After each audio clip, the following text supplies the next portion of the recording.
बातमीपत्राच्या सुरुवातीला बातमी मराठवाड्यातून। मराठवाड्यावरचं पूरसंकट अजूनही कायम आहे। नाथसागर धरणातील विसर्गामुळे गोदावरी नदी पात्राची पाणी पातळी वाढली आहे, तर नाशकातही प्रचंड आव्हानात्मक स्थिती ही निर्माण झालेली आहे। त्यामुळे आता गोदावरी नदीच्या पाणी पातळीत वाढ झाल्यानं दुतोंड्या मारुतीच्या छातीपर्यंत पाणी आले। याचाच आढावा घेतलाय आमचे नाशिकचे प्रतिनिधी किरण गोटूर यांनी। काल नाशिकच्या गोदावरी नदीला आलेला पूर आता जे ओसरण्यास सुरुवात झालेला आहे। मी नाशिकच्या या रामकुंड भागामध्ये आहे।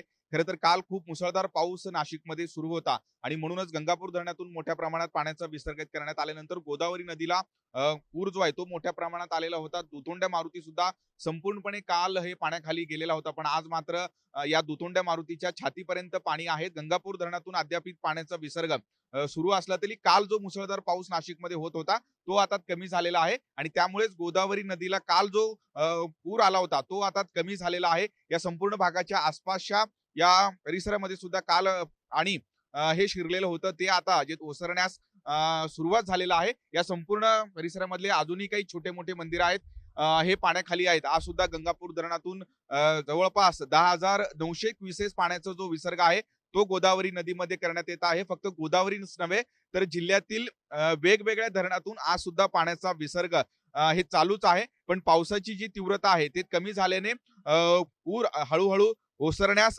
सुरुवात झालेला आहे। आज सुद्धा नाशिक जिल्ह्याला जे ऑरेंज अलर्ट हे देण्यात आलेला आहे। त्यामुळे पाऊस वाढल्यास अजूनही टप्प्याटप्प्याने विसर्ग गंगापूर धरणात असेल किंवा वेगवेगळ्या धरणातून हे वाढवण्यात येईल अशा पद्धतीची माहिती प्रशासनाने दिलेली आहे।